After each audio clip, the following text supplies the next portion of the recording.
y amén.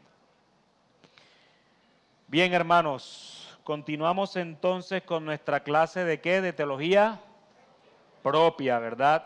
O como también se conoce, la doctrina de Dios. Hoy es la segunda clase que damos. La semana anterior estuvimos viendo los primeros tres aspectos de esta doctrina. Como bien fue sabido, la existencia de Dios, en primer lugar. En segundo lugar, acerca de los nombres de Dios. Y en tercer lugar, acerca de los atributos de Dios. Y ciertamente este último tema de los atributos de Dios estaban, si se puede llamar así, divididos en dos tipos de atributos, ¿verdad?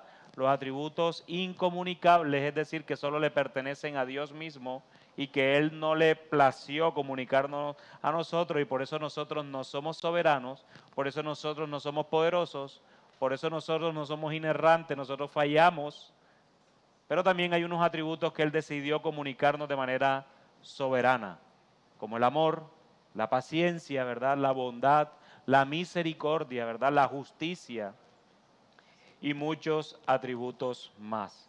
En cuanto a los nombres de Dios, pudimos haber repasado todos los nombres o algunos de los nombres que aparecen en la Escritura, ¿verdad? Como Jehová, Jehová Jireh, ¿verdad? Jehová es mi pastor y todos esos nombres. Y en cuanto a la existencia de Dios, lo que buscamos fue la fuente bíblica de que no hay ninguna duda para nosotros de que Dios existe.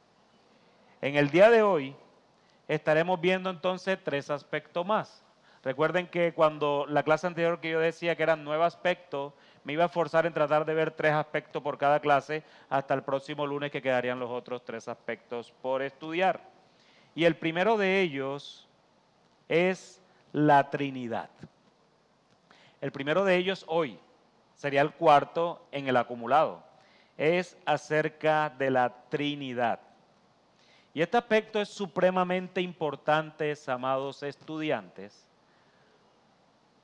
porque si nosotros no creemos en la doctrina de la Trinidad, que hace parte de la teología propia, que a su vez es la doctrina de Dios, entonces técnicamente no estamos creyendo en nada. Porque la doctrina de la Trinidad es el fundamento de nuestra fe.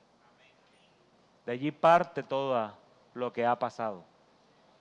A medida que vamos profundizando en la persona y carácter de Dios revelado en las Escrituras, nos encontramos con la compleja, y hago énfasis en esa palabra compleja, realidad de que Dios existe en 3 personas, pero que es uno en esencia. Es un solo Dios que subsiste en 3 sustancias o en 3 personas, llamado Dios el Padre, Dios el Hijo y Dios el Espíritu Santo. Y digo complejo, hermanos, porque nosotros de este lado de la eternidad, tengo por seguro que ninguno de los que está aquí y ningún hombre o mujer en toda la historia de la humanidad va a poder entender completamente la doctrina de la Trinidad. Pero ciertamente podemos conocerla verdaderamente. Y para conocerla verdaderamente nosotros tenemos que ir realmente a la fuente de la información que se llama la Escritura. Y sigo con mi mismo argumento de la clase anterior, que yo no vengo aquí a darles dogmas humanos. Yo no quiero que ustedes queden convencidos por lo que yo digo, sino que queden convencidos por lo que la Escritura dice. Es decir, yo quiero que su teología, porque todos somos teólogos, su teología sea informada por la Escritura, que es lo que vamos a estar viendo toda la noche. Y no que sea nuestra teología la que venga a informar la Escritura, sino que la Escritura informe la teología. Y cuando yo digo esto, y yo soy consciente, yo pasé mucho tiempo en esto, tuve que derribar muchas cosas de mi mente y de mi corazón que yo creí que eran verdad. Y la realidad es que la única verdad absoluta es la palabra de Dios. Las verdades nuestras son relativas, son subjetivas, son emocionales, mientras que nosotros tenemos el tesoro de la palabra de Dios en donde encontramos la única, óigase bien, única verdad absoluta. No hay ninguna duda de que la palabra de Dios es la única verdad absoluta que nosotros tenemos. Y si esa es nuestra verdad absoluta, entonces esa verdad absoluta debe informar nuestras mentes y nuestros corazones. Y yo no quiero que esto lo vean solo para la teología propia, sino para todo lo que les resta de todo este programa de Biblia y teología. Porque van a pasar por muchas cosas en donde estoy seguro, porque si no fuera así, nosotros no tuviéramos que ir a la iglesia todos los domingos, en donde vamos a ser confrontados de manera permanente. Pero bendito sea el Dios de gracia que nos confronta con su palabra y nos quita nuestra ceguera espiritual. Así que de esa manera, quiero comenzar diciéndoles que existe un credo antiguo conocido como el credo de Atanasio, que coloca en palabras el misterio de la Trinidad hallado en la Escritura y cómo debería ser la respuesta del creyente ante la incomprensibilidad de Dios. Ese es uno de los atributos de Dios. Dios es incomprensible, Dios es inescrutable, ¿verdad? Nosotros lo estábamos viendo el lunes anterior y una de las cosas de las que yo le dije es que si nosotros creemos que Dios es eterno y todos sus atributos son eternos y su inescrutabilidad es eterna, es decir, que nosotros necesariamente no podemos entenderlo absolutamente, nada nos garantiza a nosotros que cuando estemos del lado de la eternidad con Cristo, nosotros vayamos a entender a Dios eternamente. Porque Él sigue siendo inescrutable. Y yo les decía a ustedes, y es algo que yo siempre digo, que yo esto se lo voy a preguntar al Señor en el cielo, yo se lo voy a preguntar al Señor. Yo no creo realmente que estando frente a Cristo yo le quiera preguntar algo. Yo lo que quiero es arrodillarme allí y adorarlo. Y ese debe ser el deseo de todo aquel que ha sido salvado por nuestro bendito Redentor. Pero este credo dice lo siguiente: adoramos a un Dios en la Trinidad y la Trinidad en unidad, sin confundir a las personas y sin dividir la sustancia. Es decir, que Dios es uno que subsiste en tres personas. ¿Cómo es eso, hermanos? Ni me pregunten. Pero la palabra de Dios nos enseña que Dios es uno, Él es simple, ¿verdad? Él es indivisible y subsiste en tres personas. Dios, y quiero ser claro con la terminología, Dios subsiste en tres personas. No que Dios se aparece en tres personas, que son dos cosas diferentes. Lo primero es bíblico, lo segundo ha sido condenado como una herejía. Así que debemos tener cuidado de cómo hablamos de la Trinidad, porque muchos esfuerzos se han hecho y usted puede entrar a YouTube, y usted tiene la libertad de hacerlo. Usted entra a YouTube y le dice, quiero ver ilustraciones de la Trinidad. Hermano, no vea eso. No vea eso, porque por muchos esfuerzos humanos nunca va a haber una ilustración de la Trinidad que satisfaga realmente lo que es. Y debemos tener cuidado con esas ilustraciones porque a veces queremos humanizar a Dios y Dios no lo podemos humanizar. Dios sigue siendo Dios y nosotros seguimos siendo humanos. Entonces, por un lado nos gusta humanizar a Dios y por otro lado nos gusta endiosar hombres. Y debemos tener cuidado con eso, hermanos. Así que nunca busquen en YouTube cómo se ilustra la Trinidad. Va a haber por ahí un ejemplo de un huevo, va a haber por ahí un ejemplo de un vaso con un agua así y un agua asado. Uno debe tener cuidado, porque dice Dios que Él es inescrutable. Y mucho menos vamos a poderlo ilustrar con un huevo. Así que aún nuestra reverencia se debe ver en esos aspectos. Somos propensos a caer fácilmente en el error y en peligrosas herejías al intentar ilustrar esta realidad a partir de nuestros pensamientos finitos y de la naturaleza creada, pero podemos mirar las Escrituras y enfrentar más bien dicha realidad a partir de lo que Dios dice de sí mismo en cuanto a la Trinidad. Así que si queremos ver realmente la Trinidad, no tenemos que ir a YouTube a buscar un video en donde cosas creadas están tratando de recrear algo que es eterno. Cosas creadas van a querer recrear cosas del Creador. Eso es imposible.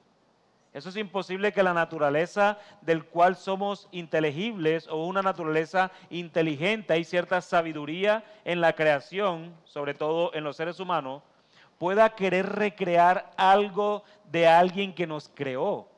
Porque si nosotros somos inteligentes, ¿qué se deja para el Señor? Entonces nosotros no podemos irnos a ilustrar algo que no podemos en nuestra mente finita. Dios sigue siendo eterno y nuestras mentes finitas no cabe esa majestuosidad o esa grandiosidad de lo que es Dios. Nadie lo ha visto, solo el Hijo. Así que hermanos, vayamos realmente a donde tenemos que ir. ¿Y a dónde tenemos que ir para saber que Dios es trino? Convencerlos es con su palabra. Yo no sé, porque yo no conozco, yo creo que yo no conozco personalmente a ninguno aquí en este salón, pero yo no sé qué tienes tú en la cabeza cuando piensas en la Trinidad. Pero yo quiero que pienses simplemente en lo que su palabra dice de lo que es la Trinidad. Entonces vamos a comenzar en orden. Lo primero que tenemos que decir de Dios en cuanto a la Trinidad es que solo hay un Dios simple, solo hay un Dios. Dice Deuteronomio capítulo 6, versículo 4, que está en sus pantallas, dice, escucha Israel, el Señor es nuestro Dios, solamente el Señor, es decir, solo hay un Dios simple. Otra versión nos dice, escucha, oh Israel, el Señor es nuestro Dios, el Señor uno es. Entonces sabemos que solo hay un Dios simple. Y digo simple porque Dios tiene ese atributo de simplicidad, como lo vimos el lunes anterior. Dios es simple. Y cuando digo simple no quiere decir, y quiero aclarar una vez más para los que no estuvieron, dejarles eso en su mente. No estoy diciendo de que Dios es simple, no es que Dios es simplista, no. Dios es simple en lo que Él es. Él es una sustancia, Él es indivisible. No es que Dios es, para ponerlo más con ejemplo, no es que Dios tiene un 30% de amor, un 15% de justicia, un 20% de misericordia y no.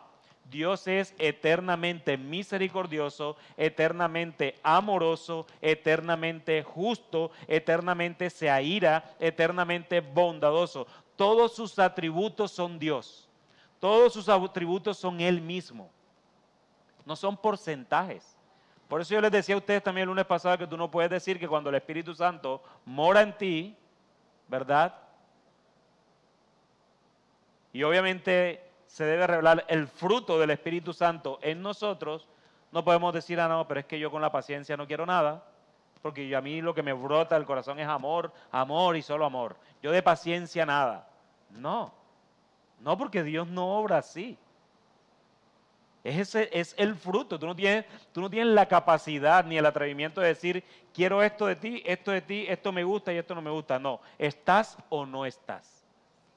En Dios no somos medias tintas. En Dios es blanco o negro. Para Dios no hay zonas grises. Para Dios, hermanos, no hay asuntos de conciencia. No es que yo lo hago porque creo que es la conciencia. Para Dios no. Para Dios es o no es. Nada más.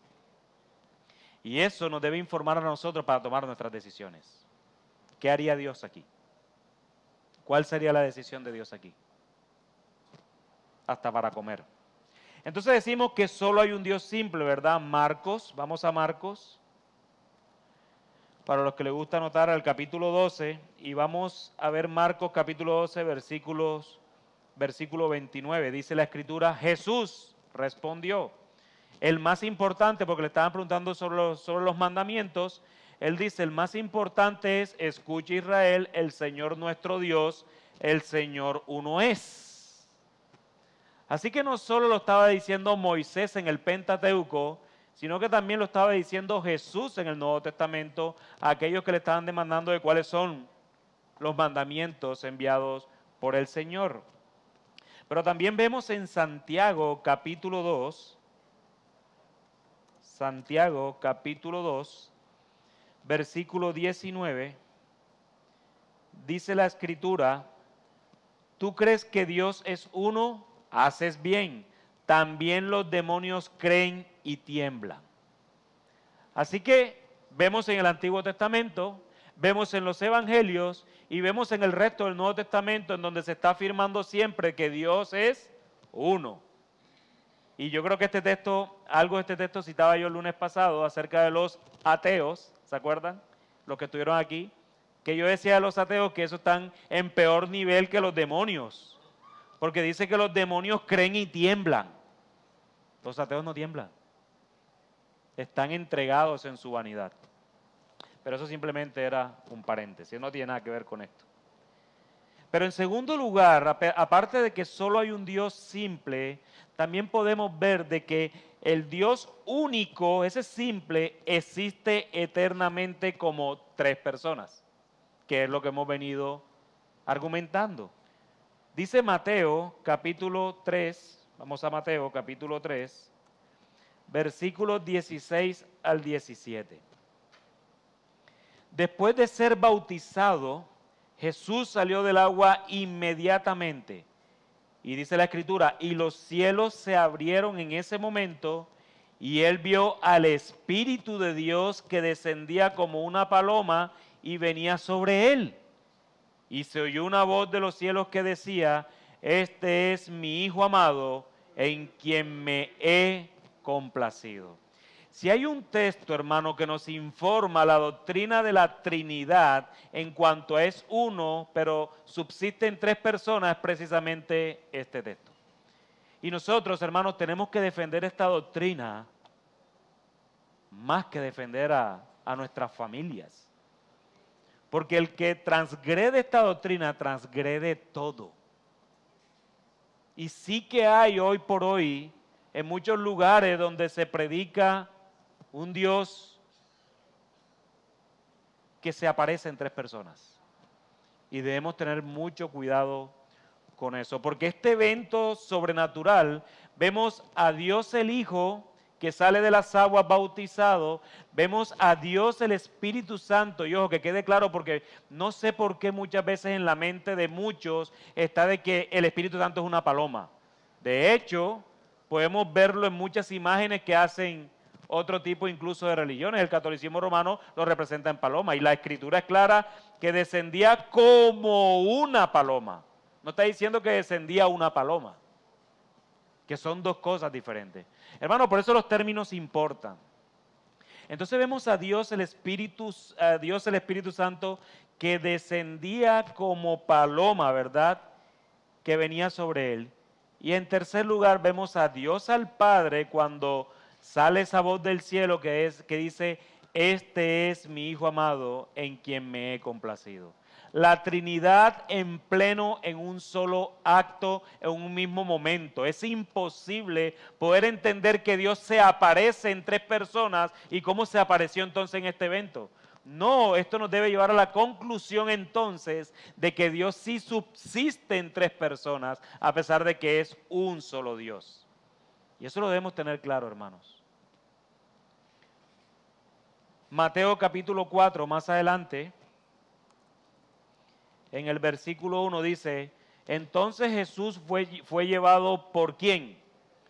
Por el Espíritu al desierto para ser tentado por el diablo. Ahí estamos viendo dos de las tres personas una vez más en un mismo evento actuando. Así que es imposible, hermanos, entender que se aparezcan.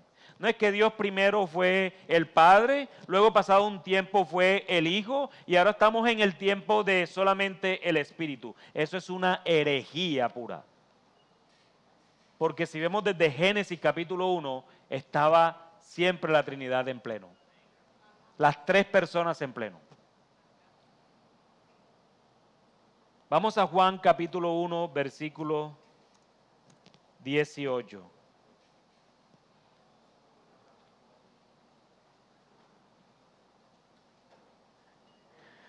Esto apoya lo que la hermana decía ahorita. Nadie ha visto jamás a Dios.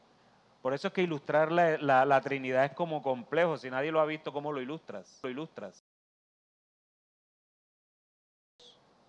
Que está en el seno del Padre, Él lo ha dado a conocer. ¿De quién están hablando ahí? De Jesucristo. Entonces ya no solo estamos viendo a Jesús y el Espíritu Santo, Dios el Hijo, Dios el Espíritu Santo, sino aquí una vez más estamos viendo a Dios el Padre, Dios el Hijo. ¿Qué nos dice Juan capítulo 3, versículo 16? Un texto conocido por muchos de memoria. Porque de tal manera amó ¿quién? Dios al mundo, que dio a su Hijo unigénito, para que todo aquel que cree en Él no se pierda, sino que tenga vida eterna. Una vez más, Dios el Padre envía por amor al mundo a Dios el Hijo, pero que quede claro, para que todo aquel que crea en el Hijo no se pierda, mas tenga vida eterna. Así que en ninguna manera aquí hay una salvación universal de que mira que Dios amó al mundo y por eso todos van a ser salvos, porque no. Porque Juan lo deja claro, para que todo aquel que cree en Él no se pierda, mas tenga vida eterna. Y Juan también en el capítulo 14,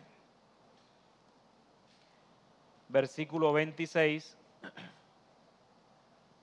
nos dice: pero el Consolador, ¿quién es el Consolador? No lo digo yo, lo dice Juan, el Espíritu Santo, a quien el Padre enviará en mi nombre. ¿Sí ven cómo está la Trinidad acá? El Espíritu Santo, a quien el Padre enviará en mi nombre, Jesús, Él les enseñará todas las cosas y les recordará todo lo que les he dicho. Explíquenme cómo se aparecen las tres personas aquí cuando Jesús, que está allí, está hablando con los discípulos y le está diciendo que su Padre enviará al Espíritu en su nombre. Es terquedad, hermanos. Es ceguera espiritual. Y por último, Juan capítulo 16. Si hay un evangelio que profundiza mucho en la deidad, claro, es Juan.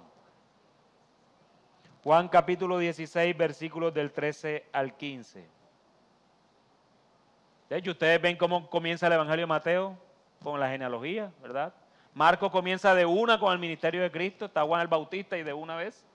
Lucas también comienza con algo allí, pero Juan cuando vamos comienza en el principio. Él se va desde la eternidad. En el principio era el verbo, y el verbo estaba con Dios, y el verbo era Dios. Tremendo. Wow.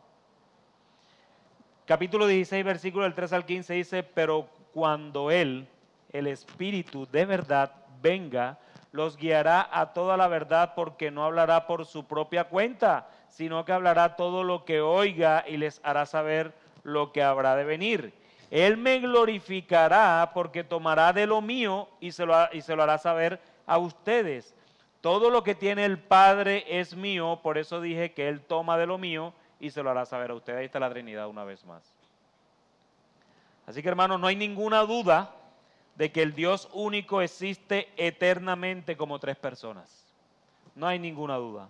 Pero otro de los aspectos de la Trinidad que debemos tener en cuenta es que cada persona de la Trinidad posee toda la esencia de Dios. Y esto sí que es importante porque tú has podido entender de que Dios es uno, Dios es trino, subsiste en tres personas, ¿verdad? Ya entendemos de que no es que se aparece en tres personas, sino que subsiste en tres sustancias o en tres esencias que son exactamente lo mismo, pero muchos han caído también en la herejía de decir, ok, pero es que Jesús es Dios, pero no tanto. O el Espíritu Santo muestra alguito de Dios, pero no tanto. Y es exactamente lo mismo. Cada persona de la Trinidad posee toda la esencia de Dios. Génesis capítulo 1. En el principio Dios creó los cielos y la tierra. Y si nos vamos incluso al versículo 2, ahí estamos viendo de que Dios es el creador, ¿cierto? Tiene ese atributo de creador. Y si llegamos al versículo 2, nos dice: la tierra estaba sin orden y vacía, y las tinieblas cubrían la superficie del abismo, y el Espíritu de Dios se movía. Ya va la tercera persona de la Trinidad, van dos. Pero lo sorprendente es que cuando llegamos a buscar, bueno, ¿y dónde podemos ver a Cristo allí? Entonces dijo Dios, sea la luz, y hubo luz. ¿Y dónde está Cristo ahí? Que Cristo es la luz, sí, eso lo sabemos, pero no es allí. Acabamos de decir que dice Juan capítulo 1, en el principio que era el verbo, la palabra, el logos de Dios. Y este es el logo. Entonces dijo Dios, sea la luz, y hubo luz. 3 versículos, la Trinidad en pleno. Desde Génesis capítulo 1. ¿Quién puede negar la Trinidad, hermanos? Ese es peor que un demonio. Así que vemos que Dios el Padre posee ese poder de creador, ¿verdad? Pero vamos a Hebreos capítulo 1 y vemos lo que nos dice el autor de Hebreos en el versículo 3. Él, y está hablando de Cristo, obviamente, si quieren lo leemos del versículo 1, Dios, habiendo hablado hace mucho tiempo, en muchas ocasiones y de muchas maneras, a los padres por los profetas, es decir, todo el Antiguo Testamento, en estos últimos días, ahora en el Nuevo Pacto, nos ha hablado por su Hijo, a quien constituyó heredero de todas las cosas, por medio de quien hizo también el universo. Y ahora sí el versículo 3, Él es el resplandor de su gloria y la expresión exacta de su naturaleza. Entonces podemos ver que Dios el Padre y Dios el Hijo tienen exactamente ¿qué? La misma naturaleza. Así que los dos tienen la misma esencia. ¿Y qué nos dice a nosotros Hechos? Vamos al libro de los Hechos, capítulo 5. Vamos a leer desde el versículo 3 al 5. Dice, pero Pedro dijo, Ananías. ¿Ustedes recuerdan esta historia? No echen mentira, hermanos. Mira lo que le costó a Ananías. ¿Por qué ha llenado Satanás tu corazón para mentir al Espíritu Santo y quedarte con parte del precio del terreno? Mientras estaba sin venderse, no te pertenecía, y después de vendida no estaba bajo tu poder. ¿Por qué concebiste este asunto en tu corazón? No has mentido a los hombres, sino ¿a quién? A Dios. Al oír Ananías estas palabras, cayó y expiró, y vino un gran temor sobre todos los que lo supieron. Entonces, lo que Pedro está haciendo aquí, la asociación, es que ¿qué le dice primero? Que tu corazón para mentir ¿a quién? Al Espíritu Santo, ¿verdad? Y dice después, no has mentido a los hombres, sino a quién. Mentirle al Espíritu Santo es mentirle a Dios mismo. ¿Por qué? Porque tienen la misma esencia. Porque tienen la misma esencia. Y obviamente la disciplina para Ananías, ¿cuál fue? Muere. Oye, si ese bien era tuyo, pero cuando dispusiste en tu corazón entregarlo a Dios, ya no era tuyo. ¿Quién te mandó a que lo dispusieras? ¿Por qué mientes al Espíritu Santo? No estás mintiendo a los hombres, estás mintiendo a Dios mismo. Hermano, cuídense de sus bienes y lo que prometen, oyeron. Porque nosotros mentimos es delante de Dios. Los hombres que piensen lo que quieran, pero Dios.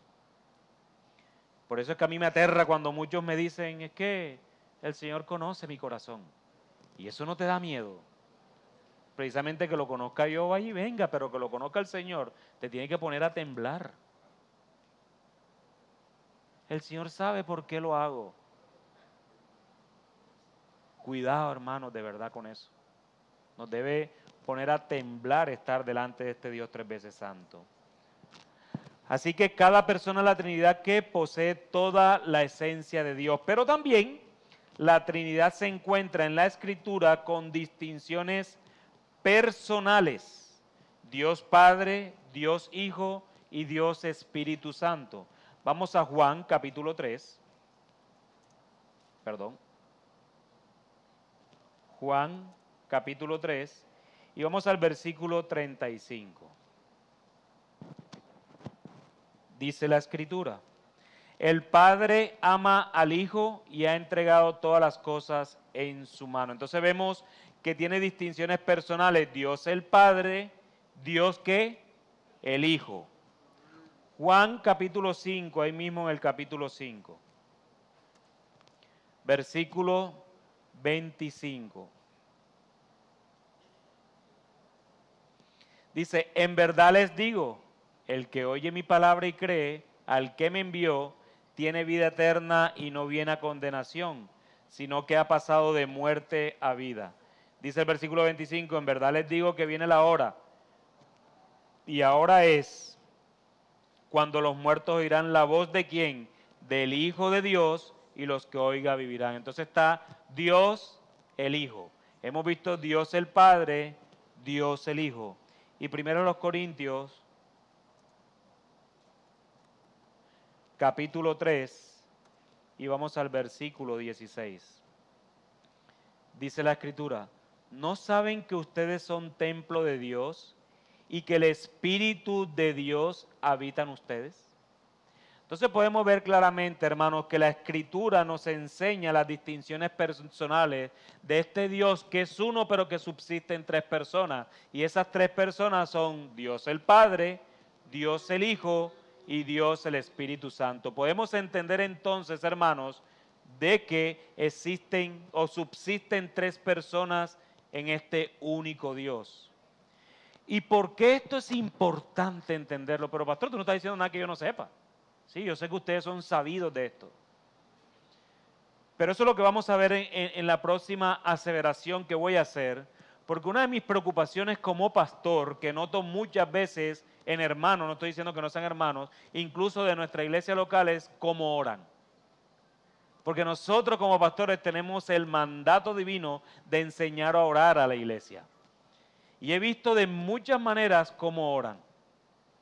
Y parte de entender que existe un solo Dios que subsiste en tres personas, Dios el Padre, Dios el Hijo y Dios el Espíritu, es entender que cada una de estas personas, a pesar de que es un solo Dios, tiene roles diferentes. Y yo quiero que vayamos, un texto un poco más largo, pero Pablo nos enseña de muchas maneras en esa oración de los roles de cada uno de estas personas de la Trinidad. Vamos a Efesios capítulo 1 y vamos a estar viendo desde el versículo 3.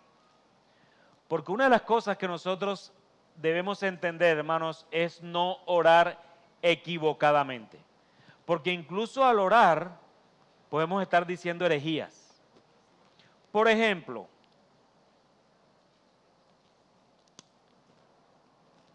Padre, gracias por ir a la cruz. El Padre no fue a la cruz. Eso es una herejía.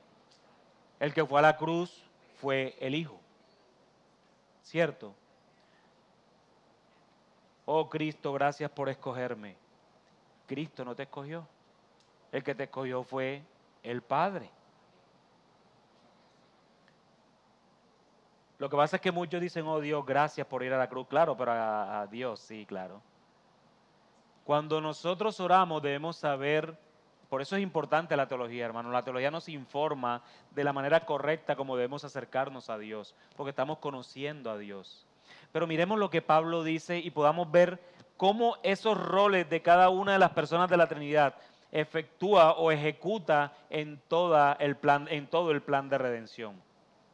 Dice desde el versículo 3, bendito sea el Dios y Padre de nuestro Señor Jesucristo, que nos ha bendecido con toda bendición espiritual en los lugares celestiales en Cristo.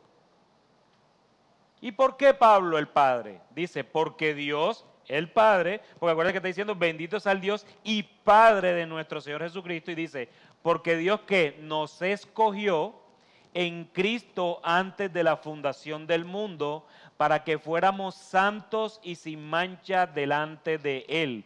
En amor nos predestinó, ¿quién? El Padre, para adopción como hijos para sí, mediante Jesucristo, conforme a la buena intención de su voluntad. ¿Y para qué? Para alabanza de la gloria de su gracia. ¿De quién? Del Padre, que gratuitamente ha impartido sobre nosotros ¿en quién? En el amado. ¿Quién es el amado? El Hijo.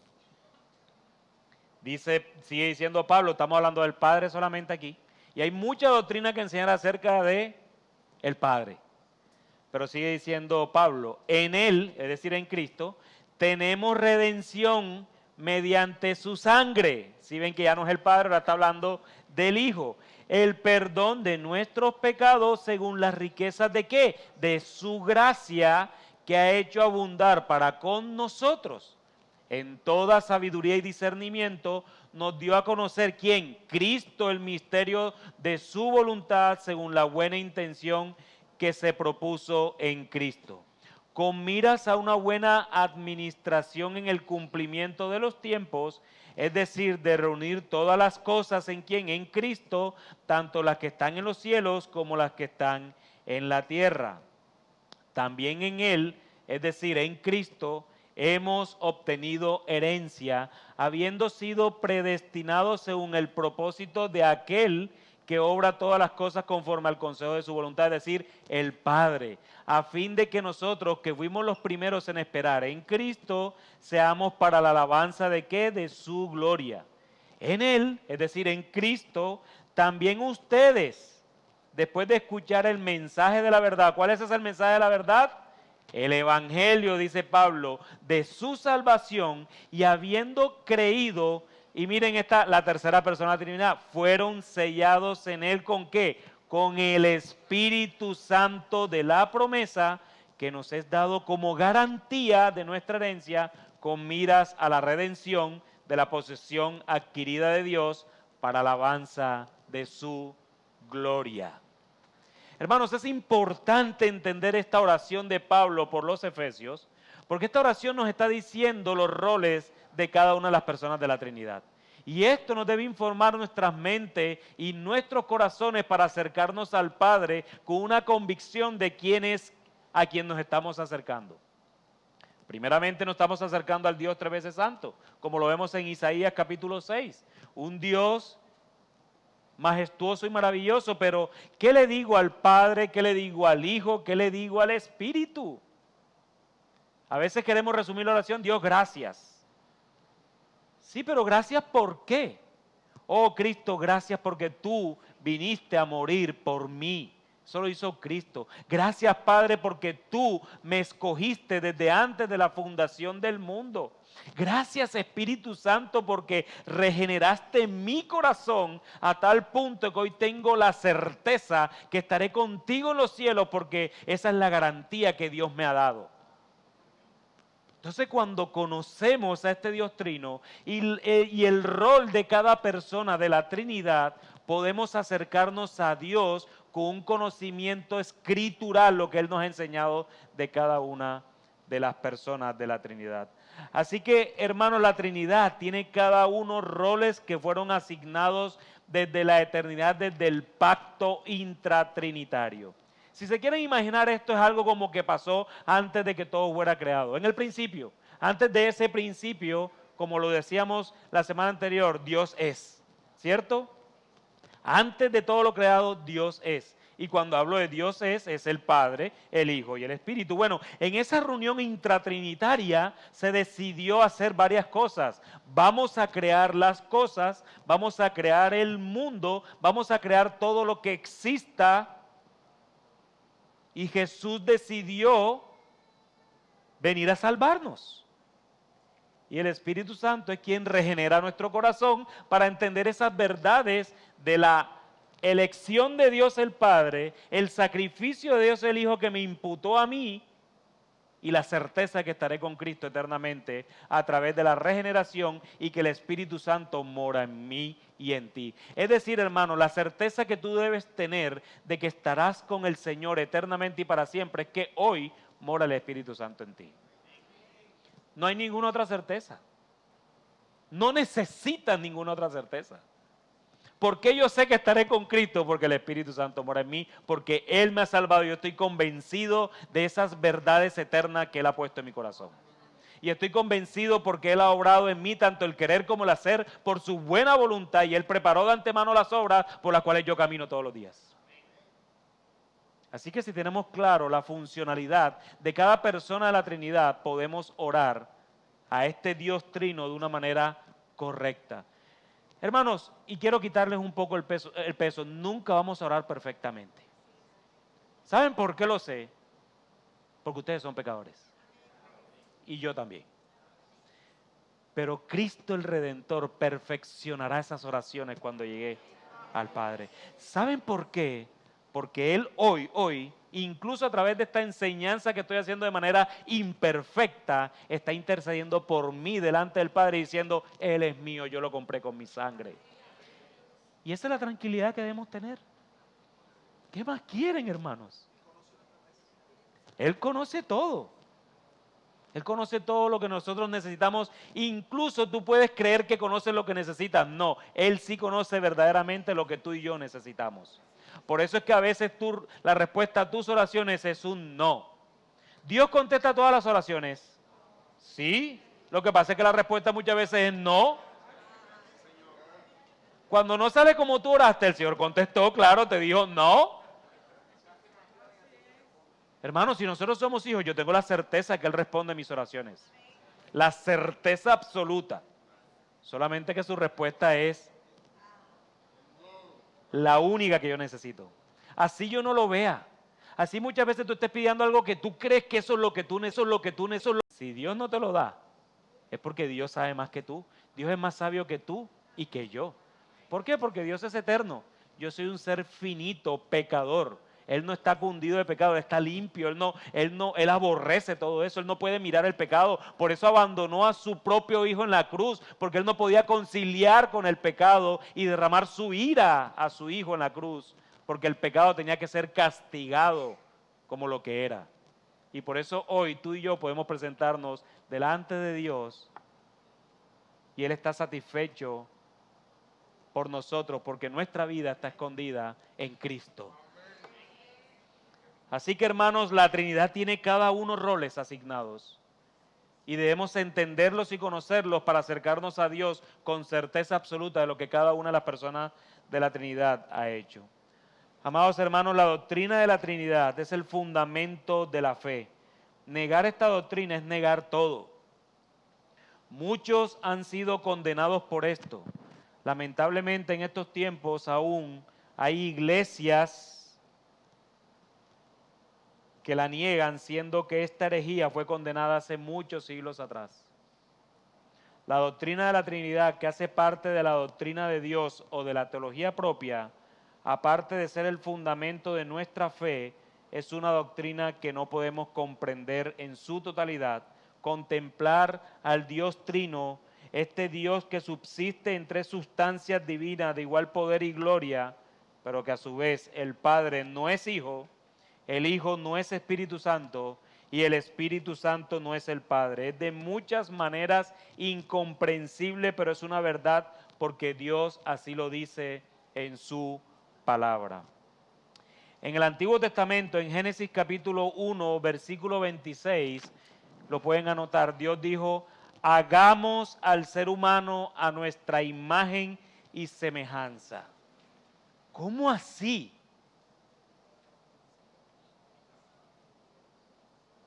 ¿Cómo así que hagamos? ¿De qué está hablando Dios? Yo no te puedo decir de que de aquí te puedo desprender toda la doctrina de la Trinidad, pero por lo menos te tengo certeza de que subsiste por lo menos más de una persona. Hagamos. Hagamos. ¿Qué significa el verbo plural hagamos y el pronombre plural nuestra semejanza? La mejor explicación es que ya en el primer capítulo de Génesis tenemos una indicación de una pluralidad de personas en Dios mismo. No se nos dice cuántas personas y no tenemos nada que se acerque a una doctrina completa de la Trinidad, pero se implica que interviene más de una persona. Pero también se puede decir de Génesis capítulo 3, versículo 22, cuando dice Dios, el ser humano ha llegado a ser como uno de ¿quién? De nosotros, pues tiene conocimiento del bien y del mal.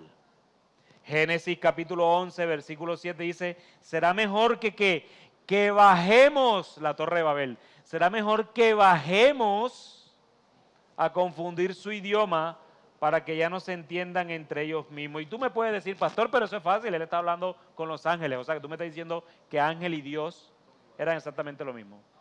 Y dos, Isaías capítulo 6 nos muestra cómo los ángeles se tapaban los ojos con sus alas, porque ni siquiera podían contemplar el rostro de Dios. Ahora mucho menos van a hablar como amiguis en el cielo. Será mejor que bajemos a confundir su idioma para que ya no se entiendan entre ellos mismos. Y también Isaías capítulo 6, versículo 8, que es el texto que yo les mencionaba el lunes pasado, él dice el profeta, ¿a quién enviaré? Dice, ¿quién irá por nosotros? Así que nunca podremos entender completamente a Dios. Sin embargo, podemos conocer a Dios verdaderamente a través de su palabra eterna. Bien, hermanos, en cuanto a la Trinidad, eso es lo que les puedo decir. Y yo espero, hermanos, que miren esta doctrina con la seriedad con la que la debemos mirar. Estudiar la doctrina de la Trinidad. A mí siempre me pregunta, pastor, ¿qué doctrina debo estudiar primero? La Trinidad. Porque si tú no entiendes la doctrina de la Trinidad, o más bien si no la entiendes, no, porque si lo voy a basar en que tú puedas entenderlo, entonces nunca lo vas a entender. Pero si tú no la aceptas o la crees profundamente, va a ser imposible. En nuestra iglesia hubo una persona que quiere ser miembro, y cuando hizo su curso de membresía y todo lo que tuvo que hacer y todo lo demás, me acuerdo yo que yo estaba en ese momento en República Dominicana, así en octubre, y ella me escribe y me dice, pastor, que mire que yo quiero ser miembro de la iglesia y todo lo demás, pero el único problema que tengo es que la doctrina de la Trinidad yo no la creo. Yo le decía, si ese es el único problema que tienes, ese es todo el problema que tienes. Porque al final del día no vas a poder ser miembro de la iglesia jamás si tú no estás convencida de esa doctrina. Pero obviamente yo no la dejé allí. Yo lo que le dije es, ahora yo quiero persuadirte a que la puedas entender. Y su trasfondo era porque tenía a su alrededor gente que no creía en la doctrina de la Trinidad y la llenaban y la bombardeaban. Una niña joven que se deja bombardear, muy difícil. Entonces lo que nosotros hicimos como iglesia es, ok, vamos a arroparte, pero yo quiero que tú seas persuadida por la Escritura, no por mí. Porque si yo te persuado, yo te puedo manipular fácilmente como pastor y tengo el poder para hacerlo. Pero al final del día te vas a estrellar si tú no estás convencida de que eso es así. Y desde el mismo mes de octubre yo empecé a mandarle textos bíblicos, estudia, y le mandaba estudios de esos textos bíblicos y todo lo demás, y léete este libro, y léete lo otro, léete las confesiones históricas, que son importantes entenderlas también acerca de este tema, y todo lo demás. Y tienes que luchar contra esas personas que tienes alrededor y convencerte de eso. Tiempo después, conversa conmigo y me dice, pastor, definitivamente esto es lo que yo creo. Solo que me he dejado manipular por otras cosas, pero definitivamente esto es lo que yo creo. Ok, vamos a esperar, porque yo no trabajo sobre emociones. Entonces estamos en ese proceso. Pero hermanos, no dejen que eso se vincule en sus iglesias. Porque de hecho yo no considero hermano, y lo digo con absoluta certeza, a alguien que dice ser creyente y no cree en la doctrina de la Trinidad. No lo es, porque ha negado la fe, ha negado el fundamento, que incluso hasta el catolicismo romano lo cree. Y que alguien me venga a decir que eso no existe cuando yo veo que en la historia, la Biblia profundamente lo habla, y que la historia de la iglesia nos muestra cómo condenaron eso por allá en el siglo II, y de hecho parte de los credos que ustedes conocen y confesiones salieron fue refutando esas doctrinas del unitarismo, del unicitario y todo lo demás. Esos credos y confesiones que yo les cité a Atanasio y todo lo demás, era atacando eso. Primera de Juan ataca mucho eso. Ahora, hermanos, no hay nada nuevo bajo el sol.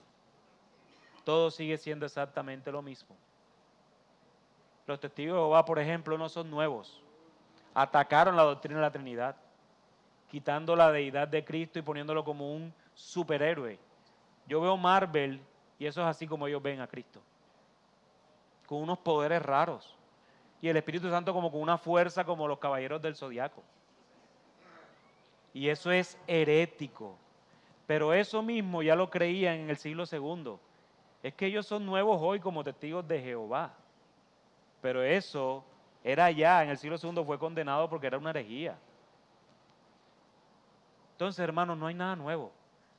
No hay herejías nuevas. Confiemos en que Dios, aparte de dejarnos su palabra, la cual ya es suficiente, Él ha preservado en la historia su propia doctrina.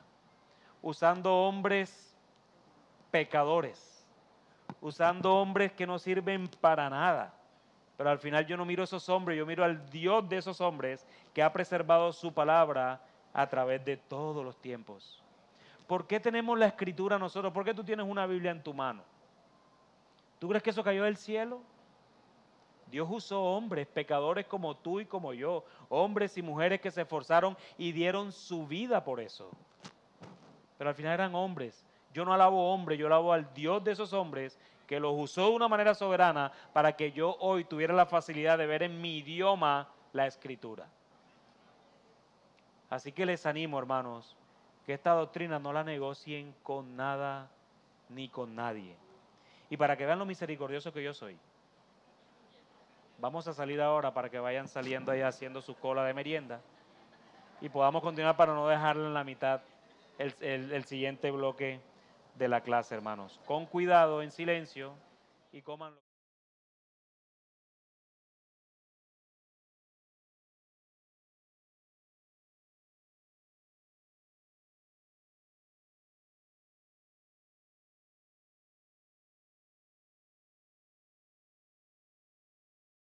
Noche que vamos a ver acerca de la doctrina de Dios o la teología propia es acerca de la creación. Yo quise profundizar mucho más en el tema de la Trinidad, no porque no considere esto importante, pero sí considero la doctrina de la Trinidad que debemos entenderla lo más que podamos. Y aprecio mucho a los hermanos que se han acercado a hacer preguntas y aprecio mucho a los hermanos que han querido seguir informándose y estudiando más la doctrina de la Trinidad, lo cual animo a todos a que lo puedan hacer porque como se los dije en un principio, esta doctrina es supremamente importante y es el fundamento de nuestra fe. Entonces vamos a ver el tema de la creación ahora. De todas las religiones del mundo, la doctrina de que Dios creó el universo y no de materia existente previamente, se encuentra solamente en el monoteísmo. El monoteísmo es la creencia de que existe un solo Dios, como lo dijimos ahorita. La palabra como tal se compone del prefijo mono, que significa único, y el vocablo griego theos, que traduce Dios, y el sufijo ismo, que indica doctrina. Para las doctrinas religiosas monoteístas, Dios es el ser supremo y todopoderoso, creador del universo, principio, causa y fin último de todo. Entonces, en ese sentido, el mundo tal como lo conocemos es inconcebible si no está Dios. Es inconcebible si no está Dios. La creación de Dios se define como la obra de Dios que fue realizada mediante su palabra y para su gloria. De la doctrina de la creación encontramos una gran cantidad de versículos en la Biblia que sugerimos obviamente a ustedes como estudiantes que puedan investigar a fondo. Sin embargo, estas son algunas principales afirmaciones que podemos decir que la Escritura nos informa al respecto de la creación. Entonces, en primer lugar, podemos tener clara la sentencia de que Dios es el creador, ¿verdad? Que Dios creó el universo y el tiempo mismo. Y nos dice Génesis capítulo 1, versículo 1 precisamente, que dice, en el principio Dios creó los cielos y la tierra. En el principio Dios creó los cielos y la tierra. Entonces, el universo tuvo un principio, Dios no. Porque en el principio Dios lo creó, pero ya Dios es. Recuerden la existencia de Dios de la primera clase. Dios es. Y Dios estaba en ese principio. Entonces el universo tuvo un principio que se inició con el primer momento del tiempo. Como Dios creó en el principio, este principio implica también el tiempo. Por tanto, estos versos prueban que Dios existe fuera del tiempo. Dios no está supeditado ni gobernado por el tiempo. Dios está fuera del tiempo. Dios es atemporal. Sin embargo, hermanos, cuando nosotros vemos la segunda persona de la Trinidad, Dios el Hijo, podemos ver, y ahí es donde cobra valor el Evangelio, que es lo que yo quiero que ustedes también se lleven en su mente y en sus corazones. Dios el Hijo se sometió al tiempo creado por Él. Él decidió someterse al tiempo en su humanidad cuando decidió tomar y encarnarse en un hombre. Él se sometió a todas las limitaciones que tú y yo podríamos tener, entre esas el tiempo. Pero Dios es atemporal. Mateo también 19:4 nos dice, Mateo 19, dice, Jesús le respondió, ¿no han leído que aquel que los creó desde el principio los hizo varón y hembra? Y ahí es donde Jesús está enseñando acerca del divorcio, pero la sentencia que quiero llamar su atención es precisamente que Dios los creó desde el principio, varón y hembra. La segunda aseveración que podemos hacer acerca de la creación es que la creación se llevó a cabo en 6 días y salió de la nada. ¿Verdad? Génesis capítulo 1 nos revela que no había nada y Dios hizo todo. Que la tierra estaba vacía, no había nada. Y no es tal cosa como que eso estaba desordenado y del desorden hubo una explosión que ordenó todo. ¿En qué sentido común cabe eso? Cuando tú entras a tu habitación y ves todo desordenado, imagínate poniendo una bomba que hay una explosión ahí, dime si se ordenan las cosas. Entonces, la pregunta es, ¿en dónde cabe eso? ¿En qué mente cabe ese tipo de doctrinas que incluso los ateos aprueban? Pero la creación se llevó a cabo en 6 días y salió de la nada. Entonces Génesis 1 nos revela que el universo se creó en 6 días, hermano, y quiero ser enfático y en negrilla, en 6 días literales. No eran 6 días que parecía cada día un año, no, en 6 días literales. Y que fue creado a partir de la nada. Hebreos capítulo 11, Hebreos 11, versículo 3 nos dice, por la fe entendemos que el universo fue preparado por la palabra de Dios, de modo que lo que se ve no fue hecho de cosas visibles, ¿verdad? Apocalipsis capítulo 4, versículo 11 nos dice, digno eres, Señor y Dios nuestro, de recibir la gloria y el honor y el poder, porque tú creaste todas las cosas y por tu voluntad existen y fueron creadas. Es decir, que todas las cosas existen porque Dios las creó. Y si Dios las creó, quiere decir que no había nada. Él es el creador y Él creó todas las cosas. Pero también el universo es distinto de Dios, pero depende de Él. El universo es distinto de Dios y depende de Él. Por ser creación de Dios, difiere de la naturaleza increada del Dios eterno. Toda la creación tiene su origen y fuente de subsistencia en Dios mismo. Todo lo que usted pueda ver, contemplar e incluso imaginar de que existe es porque Dios lo ha creado. Lo increado creó todo lo creado. Dios no fue creado. Dios existe porque Dios es. Nada más. Y todo lo creado existe porque a Él le plació crearlo. Colosenses capítulo 1, versículo 16. Dice así Pablo a los de Colosa: porque en Él fueron creadas, ¿qué? Algunas cosas, todas las cosas, tanto, y esto es hermoso porque por si acaso a alguien se le quedó esas algunas cosas por fuera, tanto en los cielos como en la tierra, y dice, visibles e invisibles, ya sean tronos o dominios o poderes o autoridades. Todo ha sido creado por medio de Él y para Él. Así que Dios creó todas las cosas en Cristo. Aún Satanás es creado, hermanos. Por eso es que Satanás no tiene poder.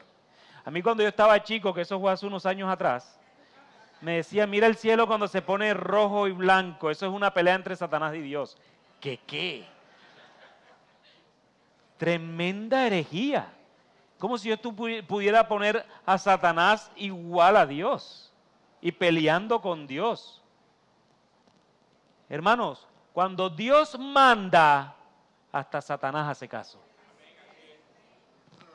¿O no podemos leer Job? Dame permiso y le hago. ¿Estás viendo a mi hijo Job? Fiel. Déjame y le quito todas las cosas. Quítale las cosas, pero no lo mates. Satanás hace lo que Dios dice que tenga que hacer. ¿Por qué? Porque Satanás es creado. Dios es increado. Dios no ha sido creado. Dios es. Bueno, con que se vayan con esa frase en toda su vida yo quedo satisfecho. Pero no solo que la digan, sino que la vivan.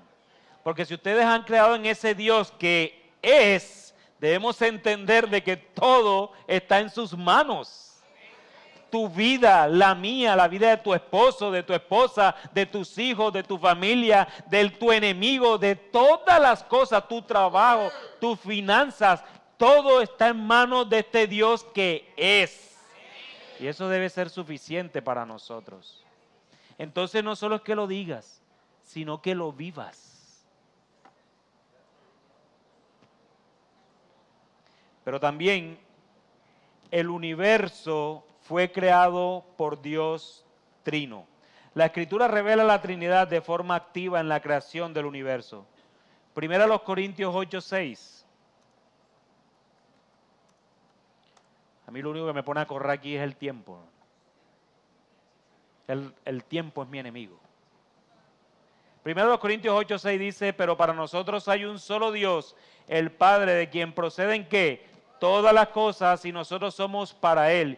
Y un solo Señor, ¿quién? Jesucristo, por quien son ¿qué? Todas las cosas, y por medio de Él existimos nosotros.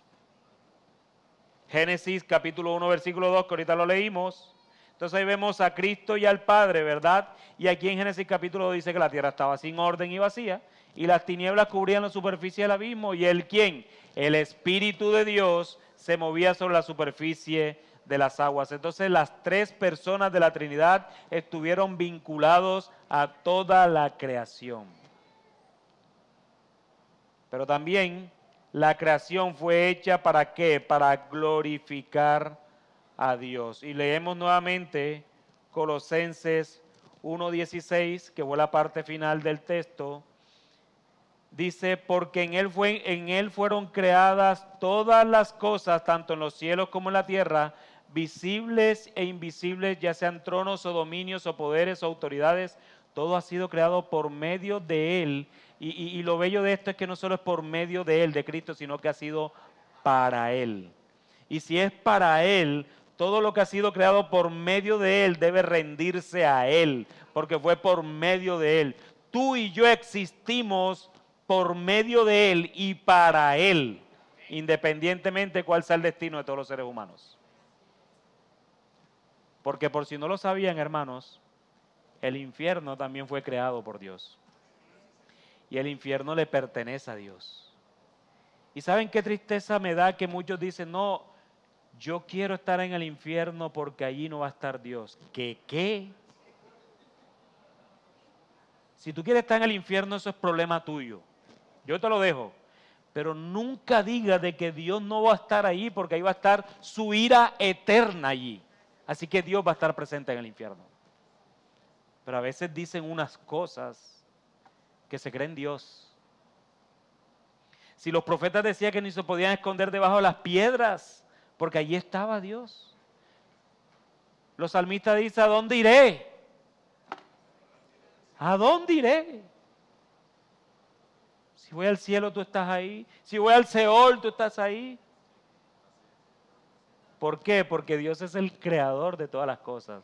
Y lo bello de esto que a mí me pone a pensar muchas veces es cómo este Dios creador de todo el universo, que está a cargo de toda la constelación, todo lo que tú quieras, y aquí hay alguien que sepa de eso, que sepa más que yo, que se ponga a pensar en eso, y que aún así está a cargo de mí, de este gusano, como lo dice Isaías. ¡Wow! ¿Cómo no glorificar a este Dios de gloria? Él es digno, hermanos, de toda la gloria. Él es digno de que la creación lo glorifique. La creación entonces es la obra en la que Dios manifiesta su gloria. Todo fue hecho con el poderoso poder de su palabra, o como se conoce en teología, con el fiat divino. Es decir, el decreto de Dios. Dios ha decretado todas las cosas. Desde antes de la fundación del mundo, Él ha decretado todas las cosas. Hace parte de su voluntad.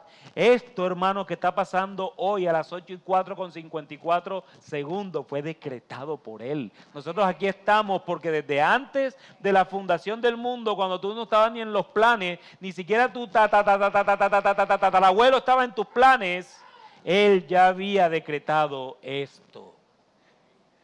Dios tiene cuidado de nosotros, absolutamente. Así que nosotros debemos glorificarle y debemos responder siempre en alabanza y gloria a nuestro Creador. Y el tercer aspecto que quiero hablar con ustedes hoy es acerca de los milagros. Tanto en el Antiguo Testamento como en el Nuevo Testamento hay varias palabras que se utilizan para definir un milagro. Y yo quiero, y seguramente en sus guías, si tienen la guía de estudiantes, van a ver una tabla allí, en donde tienen, y yo quiero que vayamos pasando por esos textos que están allí. Una de las palabras que encontramos en el Antiguo Testamento como milagro es Pelé, no el futbolista, Pelé. Pelé. Éxodo capítulo 15,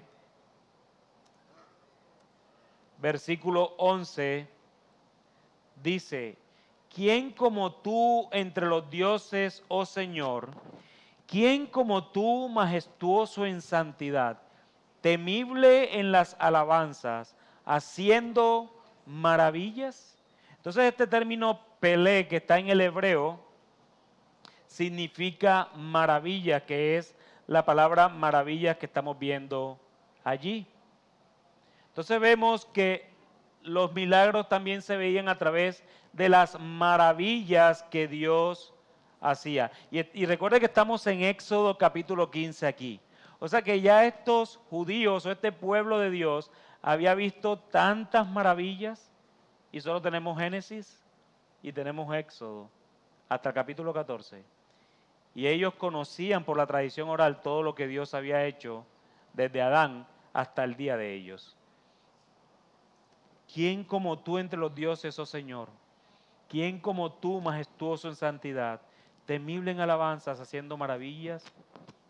Hermano, imagínate tú en esta posición cuando has visto cómo Dios ha mandado plagas a un hombre, el cual le prometió a su líder que se llamaba Moisés, el cual le dijo: Moisés, voy a mandarte allá para que tires plagas a todo el mundo. Y eso lo que va a hacer es endurecer y endurecer más al faraón. Y entre más plaga, más duro se va a poner. Eso lo decretó Dios. Esa fue la voluntad de Dios. Y luego ya en la última los va a soltar porque ya no va a aguantar. Le voy a quitar su primogénito. Pero a mi pueblo, aquellos que pongan sobre sus dinteles la sangre, pasará la sombra de muerte y no morirá ninguno de los primogénitos de mi pueblo. Wow, ¿cómo pasa eso? Un milagro. ¿Cómo que poniendo dinteles de la sangre de un cordero y pasa la sombra de la muerte y no mató ninguno de mis primogénitos, pero sí mató a los primogénitos de los egipcios? Y como para la cereza del pastel, cuando van saliendo los van a corretear, los van a perseguir. Y cuando vayamos corriendo, yo les voy a abrir el mar, ustedes caminen por allí. Cuando ellos vayan caminando, yo los voy a ahogar. ¿Cómo no van a decir, quién como tú entre los dioses, oh Señor? ¿Quién como tú, majestuoso en santidad, temible en las alabanzas, haciendo maravillas? Pero lo impresionante de ellos es que subieron, 5 versículos después, estaban haciendo un becerro. Pero hermano, tú te ríes y yo también, pero nosotros somos iguales. Tú te levantaste esta mañana porque Dios quiso que te levantaras. Y lo primero que haces es pecar. Ay, el desayuno ese, otra vez lo mismo, pan. Agradece. Ora. Así somos. No somos peor que ellos, nosotros somos iguales o incluso hasta peores. Tenemos todo la historia de la redención a nuestro favor y aún nos vivimos quejando todos los días. Nos cae el departamento de quejas y reclamos. Nuestras oraciones parecen un PQR, peticiones, quejas y reclamos. Nunca hay, Señor, gracias por ese pan de esta mañana, Señor. ¿Cuántos no comieron y tú me diste pan? Señor, gracias porque me he levantado. ¿Cuántos no se levantaron? Y además que sé que si tú me levantaste es porque me estás haciendo más como tu hijo. Ese es el propósito. Dios hace maravillas todos los días y nosotros no nos damos cuenta. Lo que pasa es que Dios es ese Dios extraordinario que utiliza medios ordinarios para mostrar su bondad al mundo. Pero nosotros lo ignoramos. También hay otro término que se llama hueburá, que es la fuerza o poder, y eso también se ve como los milagros. Y está en el Salmo 145. 145, versículo 4, dice, una generación alabará tus obras a otra generación y anunciará tus hechos poderosos. Es decir, ese término significa fuerza o poder y se puede ver como milagros. Tus hechos poderosos. Una generación alabará tus obras a otra generación. El salmista está recordando todo lo que Dios ha hecho desde el inicio hasta su momento y anunciará tus hechos poderosos. Estos salmistas, a pesar de la aflicción, la persecución, el cautiverio, donde estuvieran, al final terminaban descansando en que si Dios había hecho en el pasado, Dios iba a hacer una vez más, iba a cuidar de su pueblo. ¿Por qué? Porque no, y Él no lo iba a hacer porque nos lo debía. Hermano, Dios no te debe nada a ti ni a mí. Él lo va a hacer porque lo prometió. Y Él es fiel a sus promesas, no a ti ni a mí. Él es fiel a Él mismo, porque Él es suficiente en Él mismo. Y eso nos debe dar a nosotros mayor seguridad. Tú le prometes algo a tu hermano, mañana te llamo y ni lo llamas. Mañana hablamos y ni lo llamas. Mientras que Dios, Él es en sí el amén. Él lo que promete lo cumple porque Él es Dios. Él es. Tremenda tranquilidad que nos debe dar eso. Pero también hay otro término en el Antiguo Testamento que es mofet, que es prodigio, señal o portento. Deuteronomio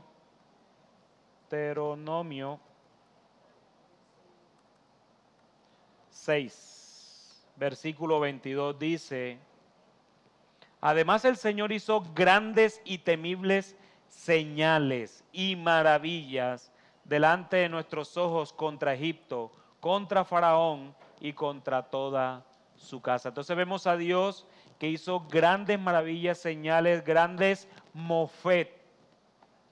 Hizo muchos milagros, hizo muchas cosas. pero también en el Nuevo Testamento, es decir, en el griego, existen los milagros. Y esta misma prodigio se ve en el Nuevo Testamento como una palabra griega que es teras. Y lo encontramos en Hechos capítulo 2, versículo 22. Dice la palabra de Dios: hombres de Israel, escuchen estas palabras. Jesús el Nazareno, varón confirmado por Dios entre ustedes, ¿con qué? Con milagros, prodigios y señales que Dios hizo en medio de ustedes a través de él, tal como ustedes mismos saben. Entonces vemos que lo que está diciendo aquí el autor es lo que Cristo había hecho en el Evangelio. Todos los prodigios y señales, ¿verdad? Y milagros. Y aún así muchos estaban endurecidos con todos esos milagros que él hacía. A mí me toca predicar este domingo en Marcos capítulo 8. Y a mí me sorprende mucho, de verdad. Y me sorprende porque nosotros tenemos esa tendencia a ser iguales. Los discípulos caminaron con el Señor, con el Rey de Gloria, caminaron allí con Él, estaban de la mano agarrados. Y más atrasito, en el capítulo 7, o sea, acababa de pasar, Jesús estaba con los discípulos, ¿verdad? Y habían 5,000 hombres allí o más. De hecho, hombres, podíamos sumarle mujeres y niños, y no había quien los alimentara. Y el Señor vino, hizo el milagro de los panes y de los peces, y sobraron 12 canastas después de haberse saciado. Pero si ustedes leen el capítulo 8, ahora hay 4,000 hombres que necesitan ser también saciados, porque Jesús mismo dice: si los mando de vuelta el camino largo se van a desmayar. ¿Y sabes qué me sorprende? Los discípulos diciendo: bueno, ¿y quién podrá ayudarnos con esto? Esa fue una pregunta como del Chapulín. Yo leía ese texto, toda esta semana he meditado allí, me toca predicar lo mío y decía: wow, qué ceguera de estos hombres. Estaban allí con el Señor, acababa de levantar una niña de entre los muertos, acababa de darle comida a 5,000 hombres y sus mujeres y niños, acababa de destaparle los oídos y volver un sordomudo que hablara y que pudiera escuchar. Y ahora dicen: oye, ¿quién nos puede ayudar con esto? Acababan de ver al Señor caminar sobre el agua. ¿Sabes cuál es mi conclusión, hermanos? Definitivamente, para nosotros poder ver a ese Rey de Gloria, Él tiene que obrar en nosotros, de lo contrario no va a poder. Él tiene que quitarnos esa ceguera espiritual que tenemos. La única manera. Tremendo. Otra palabra que encontramos en el Nuevo Testamento, en Juan capítulo 2, versículo 11. Y ya me quedan 15 minutos, hermano, ya nos vamos, no se preocupe. Juan capítulo 2, versículo 11. Dice: este principio de sus señales, esa palabra en griego es semeión, de sus señales, hizo Jesús en Caná de Galilea y manifestó su gloria y sus discípulos creyeron en él. Entonces vemos también cómo este Dios trino hace milagros, hace prodigio, hace señales, ¿verdad? Tiene poder milagroso. Hay otra palabra en el griego, es decir, en el Nuevo Testamento, que es dunamis, que significa poder, que es lo que acabé de mencionar. Vamos a Mateo capítulo 11. Capítulo 11, versículo 20. Dice: entonces Jesús comenzó a reprender a las ciudades en las que había hecho la mayoría de ¿qué? De sus milagros, porque no se habían arrepentido. Yo no sé qué necesitaba ver esta gente realmente, pero ver a Jesús haciendo todo lo que hacía era que los fariseos por un lado y los escribas tratando de buscarle la caída a Jesús, donde caiga ahí lo condenamos. Los discípulos ahí, bueno, ¿y quién nos puede ayudar ahora, Señor? Y definitivamente el Señor mostró su poder y su gloria encarnado, y aún Él tiene que mencionar estas palabras: ay de ti, Corazín, ay de ti, Betsaida, porque si los milagros que se hicieron en ustedes se hubiera hecho en Tiro y en Sidón, hace tiempo que se hubieran arrepentido en silicio y ceniza. Y por eso les digo que en el día del juicio será más tolerable el castigo para Tiro y Sidón que para ustedes. Y sigue diciendo, ¿y tú, Capernaum, acaso serás elevada hasta los cielos? Hasta el Hades descenderás. Porque si los milagros que se hicieron en ti se hubieran hecho en Sodoma, esto hubiera permanecido hasta hoy. Sin embargo, les digo que en el día del juicio será más tolerable el castigo para la tierra de Sodoma que para ti. Hermanos, si ven cómo Dios va a castigar la incredulidad. Y nosotros creemos que el peor castigo pasó en Sodoma y Gomorra con azufre. Si aquí hay un incrédulo, el castigo va a ser ese. Va a ser peor que en Sodoma y Gomorra. Así que, hermanos, evaluémonos delante del Señor. Y por último, está también la palabra ergón, que tiene que ver con las obras de Dios. Y eso lo encontramos en Juan capítulo 15. Nos dice el versículo 24.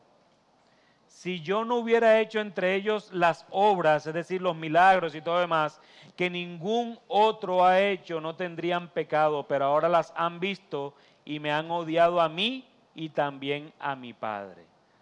Así que podemos ver de muchas maneras, y estos son simples unos ejemplos de cómo Dios, el Creador, el Dios único que subsiste en tres personas, creó todas las cosas e hizo muchos prodigios y milagros. A partir de todas las referencias bíblicas y los contextos en donde Dios manifiesta su poder milagroso, podemos entender entonces que un milagro es un acontecimiento extraordinario llevado a cabo directamente por Dios o por medio de un agente suyo que capta la atención inmediatamente de sus espectadores, que apunta a una realidad más allá del acontecimiento mismo y que solamente puede ser atribuida a Dios mismo. Hermanos, y yo solamente quiero poner mi corazón pastoral delante de ustedes. Nosotros muchas veces en la vida práctica, nosotros pareciera que le estuviéramos diciendo a Dios, muéstrame un milagro para creer en ti. Si tú haces esto, yo te sigo, Señor. Si tú sanas a mi hijo, si tú sanas mi enfermedad, si tú haces esto, Señor, yo te sigo. Miren, hermanos, ¿saben cuál es el mayor milagro que tú puedes evidenciar en una persona? Que esa persona una vez odiaba a Dios con todas sus fuerzas y que hoy el Señor, porque lo escogió desde antes de la fundación del mundo y obró a través de su Santo Espíritu en su corazón y los trajo de las tinieblas a la luz admirable del Dios Cristo. Ver una persona cómo pasa de las tinieblas a la luz es el mayor milagro que nosotros podemos contemplar. Quitar una enfermedad, tú puedes decir, wow, yo vi cómo el Señor obró en el cáncer de esto o en la enfermedad de esta o cualquiera que sea, cómo Dios obró en el trabajo que me dio, cómo Dios obró y sí está bien, eso es bello. Pero hermano, no perdamos de vista el mayor de los milagros, que es que Cristo pisó la tierra y que ese Cristo no se nos fue dado a nosotros y regeneró nuestro corazón de tal manera que algún día, y lo sé con certeza porque el Espíritu Santo de Él mora en mí, estaré con Él eternamente y para siempre. ¿Qué mayor milagro quieres? Hoy yo me puedo morir en cualquier condición física, pero al final del día, si sé que voy a estar con mi Señor, allá ya no habrá más llanto ni más dolor. Y eso debe ser suficiente, hermanos. Nosotros debemos vivir maravillados del Evangelio, expectantes de que algún día estaremos con Él eternamente y para siempre. Y la mayor esperanza que nosotros tenemos es Cristo mismo con nosotros en la eternidad. A Él sea toda la gloria. Así que los milagros despliegan la soberanía de Dios sobre las leyes naturales que Él mismo ha creado con el fin de manifestar su gloria. Es de aclarar que presenciar o recibir un milagro de parte de Dios no es garantía de la salvación, ni de la espiritualidad. Porque aún por gracia común, Dios da su misericordia a aquellos que no creen en Él. Fácil. El mundo hoy ha comido, el mundo hoy se levantó. ¿Saben de cuántas Dios salvó a muchos incrédulos? Porque nosotros podemos ser conscientes de lo que Dios nos ha salvado. Dios me ha salvado de esta, y cuando vamos tal vez en el tráfico, Dios mira, wow, no pasó a mayores. Pero son muchas más de las que Dios nos ha salvado que ni siquiera nos hemos dado cuenta. Aquí llegamos por un milagro. Aquí llegamos fue porque milagrosamente Dios obró e hizo todas las cosas para traernos hasta este lugar. Así que Dios sigue obrando en milagros todos los días y todo el tiempo, solo que nosotros no lo vemos. Pero Dios sigue obrando de manera sobrenatural, providencialmente, para su gloria y también para el bien de los suyos. Pero un milagro, si tú recibes un milagro por cualquier razón, eso no es garantía de tu salvación. La garantía de tu salvación es que tú creas en Cristo, que te arrepientas de tus pecados y creas en el Salvador. Y no solo creas en el Salvador como Salvador, sino como Señor. Es decir, que sometemos toda nuestra vida al Señor. Es decir, que en la práctica eso se ve de que tu vida en el trabajo, el Señor es tu Señor. Tus relaciones, tu Señor es tu Señor. Cristo es tu Señor. En la política, Cristo es tu Señor.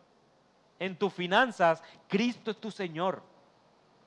Ese es el verdadero milagro cuando obra la regeneración en nuestros corazones. Los israelitas, por ejemplo, cuando salían de Egipto, presenciaron muchos milagros impresionantes, pero en el desierto cayeron en idolatría adorando un becerro de oro, lo cual les condujo ¿a qué? Al exterminio. Asimismo, el ministerio de Jesús estuvo marcado por grandes cantidades de milagros, pero solo pocos reconocían su necesidad del Salvador. Así que, hermanos, estudiantes, ánimo. Tú no necesitas recibir un milagro para saber que Dios está contigo. No, Dios está contigo porque Él ya lo prometió. Id y haced discípulos, todos los días estaré con ustedes. Él lo ha prometido. Tú no necesitas ver la presencia de Dios saliendo cuando vayas saliendo de aquí al frente del zoológico y encontrarte a Dios para saber que Él está contigo. No, Él está contigo, así tú no lo creas, así tú no lo sientas, porque Dios no depende de nuestros sentimientos. Dios no está conmigo porque yo lo siento, Dios está conmigo porque Él lo ha prometido. Y ustedes saben qué bello milagro de saber que yo camino con Dios todos los días, que Él se ocupa del mundo y el universo completo, pero se ocupa de mi vida día tras día, momento tras momento, minuto tras minuto, segundo tras segundo. Ese es el Dios que yo quiero adorar todos los días. Así que ánimo, hermanos, porque Dios, si tú has creído en Cristo, Dios está contigo. Ese Dios de milagro, ese Dios creador, ese Dios trino está contigo. Amén. Vamos a orar y nos vemos la próxima semana, hermanos, en la última clase de teología propia. Amado Dios.